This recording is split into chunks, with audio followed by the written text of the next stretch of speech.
சொல்றார். எஸ் 58:8 உன் சுகவாழ்வு சீக்கிரத்திலே துளிர்க்கும். உங்களை பார்த்தா சொல்றார், என் மகளே உன் சுகவாழ்வு சீக்கிரத்திலே துளிர்க்கும், என் மகனே உன் சுகவாழ்வு சீக்கிரத்திலே துளிர்க்கும் என்று ஆண்டவர் வாக்கு கொடுக்கிறார். பட்ட மரம் மாதிரி ஆயிட்டாங்க, என் வாழ்க்கையே பட்டு போச்சுங்க, எல்லாம் போச்சு, இழந்துட்டேன், பட்ட மரம் ஆயிட்டேன்னு நினைக்கிறீங்களா? அதை தேவன் துளிர்க்க பண்ணுவார்.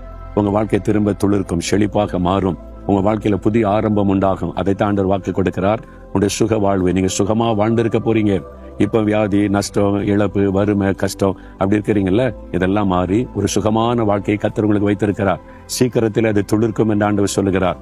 ஏன் தெரியுமா? உங்களுக்காக சிலுவையிலே தன்னை பலியாய் கொடுத்தார். உங்களுடைய வாழ்க்கையை துளிர்க்க பண்ண, ஆசீர்வதிக்க தன்னையே சிலுவையிலே பலியாய் கொடுத்தார். பாவங்கள், சாபங்கள், வியாதிகள், வேதங்களை சிலுவையிலே சுமந்தார்.